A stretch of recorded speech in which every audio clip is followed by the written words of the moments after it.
இன்னைக்கு காயல் சமையல் பகுதியில் நம்ம பார்க்க போகிறது பிரியாணிக்கு ஏற்ற மாதிரியான ஒரு ரைத்தா, அதாவது வெங்காய பச்சடி அப்படின்னு சொல்லுவோம்ல, அந்த மாதிரி பிரியாணிக்கும் சரி, நீங்கள் ஆலு பரோட்டாவா இல்லை சப்பாத்தி கூட இது சேர்ந்து சாப்பிட்றதுக்கு ரொம்ப ருசியாக இருக்கும். இதுக்கு வெள்ளரிக்காய், கேரட், தக்காளி, மாதுளம்பழம் கொஞ்சம், வெங்காயம், கொத்தமல்லி இலை, இதுக்கு அதிக புளிப்பு இல்லாத தயிர், திக்கான தயிர் எடுத்துங்க, சீரகத்தூள், உப்பு தேவையான அளவுக்கு. இப்போ அதிக புளிப்பு இல்லாத வீட்டில் உரைச்ச தயிர் 1 கப் அளவுக்கு, இது உங்களுக்கு எவ்வளோ தேவையோ அந்த மாதிரி எடுத்துகிட்டு மீதி நான் ஊற்றுறதுக்காக எடுத்து வச்சுட்டேன் கொஞ்சமாக. ஸோ இதை நல்லா கட்டி இல்லாமல் நல்லா மிக்ஸ் பண்ணிங்க. பிரியாணிக்கு நான் சாதாரணமாகவே எல்லாருமே வெங்காயம் போட்டு வச்சாலே ரொம்ப ருசியாக இருக்கும். இப்போ காய்கறி எல்லாமே வெள்ளரிக்காய் தோல் எடுத்துகிட்டு, கேரட், அப்புறம் பாதி வெங்காயம், ஒரு பாதி தக்காளி, பச்சை மிளகாய், இது எல்லாத்தையுமே நம்ம நைசி டைசரில் இது மாதிரி க்யூபாக கட் பண்ணியிருக்கோம். விருப்பப்பட்டால் நீங்கள் கிரேட்டர் வச்சு கூட செதுக்கி கூட போடலாம், ரொம்ப ருசியாக இருக்கும். ஸோ இதை எல்லாத்தையுமே நம்ம மிக்ஸ் பண்ணிவிடுவோம்.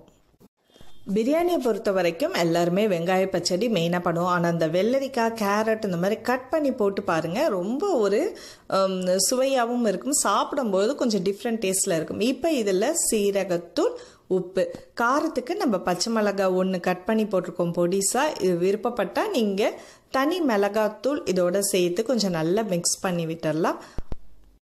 இதை நீங்கள் பிரியாணி சர்வ் பண்ணுற டைமில், அதாவது லாஸ்ட் மினிட்ல நீங்கள் மாதுளம் பழம் அதையும் கொத்தமல்லி இலையும் லாஸ்ட்டாக சேருங்க. உப்பையுமே நீங்கள் லாஸ்ட்டாக சேர்த்திங்கன்னா அந்த தண்ணி விடாமல் இருக்கும்.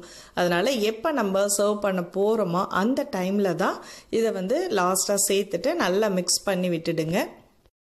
சுவையான பச்சடி ரைத்தா ரெடி ஆகிடுச்சு. இதை தாளிச்சும் நம்ம சர்வ் பண்ணலாம். அதாவது கொஞ்சமாக எண்ணெய் விட்டு கடுகு, காஞ்ச வத்தல், கருவேப்பிலை போட்டு மேலே தாளித்து கொட்டி நம்ம சர்வ் பண்ணலாம். ஸோ இது பிரியாணியோடையும் நம்ம ஆலு பரோட்டாவோடையும் சாப்பிட்லாம் அப்படின்னு சொல்லியிருந்தோம். ஸோ வீட்டில் பிரியாணி செய்யுங்க. வெளியில் ஹோட்டலில் போய் சாப்பிட்றத விட, ஏன்னா கொஞ்ச நாளுக்கு முன்னாடி உங்களுக்கே தெரியுமா ஆசிஃப் பிரியாணியில் நடந்த ப்ராப்ளம் என்ன, பெரிய ஹோட்டல் பேர் சொல்லியிருக்காங்க, உள்ளே போய் யாரும் பார்க்க மாட்டோன்றதுனால அவங்க எல்லா மட்டனையும், அதாவது எப்போ வாங்கினாங்க, என்ன பண்ணாங்க அப்படின்றது கூட தெரியாது. ஸோ முடிஞ்ச வரைக்கும் உங்களுக்கு தெரியுதோ தெரியலையோ, பிரியாணின்றது ஒரு பெரிய விஷயமே கிடையாது, ஜஸ்ட் ஒரு சிம்பிளான ஒரு ரெசிபி தான் அது. ஸோ அதை நீங்கள் 2 வாட்டி 3 வாட்டி ட்ரை பண்ணாலே போதும், நீங்களும் சூப்பராக பிரியாணி செய்யலாம். ஹோட்டல் பிரியாணி தான் வேணும் அப்படின்னீங்கன்னா அதில் சுவைக்காக நிறைய கெமிக்கல்ஸ் யூஸ் பண்ணுறாங்க. ஸோ முடிஞ்ச வரைக்கும் ஹோட்டல் பிரியாணியை அவாய்ட் பண்ணிவிட்டு உங்களுக்கு தெரிஞ்ச வரைக்குமே வீட்டிலையே நீங்கள் ட்ரை பண்ணி அன்னன்னைக்கு ஃப்ரெஷ்ஷாக வாங்கின மட்டனோ சிக்கனோ எடுத்து யூஸ் பண்ணி பாருங்கள். புரட்டாசி மாதம் முடிஞ்சிருச்சு. இனி நிறைய பேர் ஹோட்டலில் போய் சாப்பிட்றத விட வீட்டிலையே முடிஞ்ச வரைக்கும் சாப்பிட்டு பாருங்கள். வீட்டில் செய்கிற பிரியாணியோட ருசி கம்மியாக இருக்குது அப்படின்னு தாங்க நாங்கள் ஹோட்டலுக்கு போகிறோம் அப்படின்றீங்க. ஹோட்டலில் சுவைக்காக நிறைய, அதாவது அஜினமோட்டோ, அப்புறம் கறி சீக்கிரம் நல்லா சாஃப்டாக வேகணும் அப்படின்ட்டு மெட்டாசின் டேப்லெட் கலக்கிறாங்களாம். ஸோ அதெல்லாம் நீங்கள் புரிஞ்சுக்கிட்டிங்கன்னா அந்த ஹோட்டலுக்கே போக மாட்டீங்க. முடிஞ்ச வரைக்கும் இனிமேல் வெளியில் சாப்பிட்றத முற்றிலும் தவிர்க்க முயற்சி பண்ணுவோம்.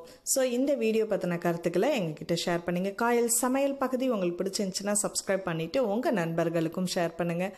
அடுத்த ஒரு இன்ட்ரெஸ்டிங்கான வீடியோவில் சந்திப்போம். நன்றி.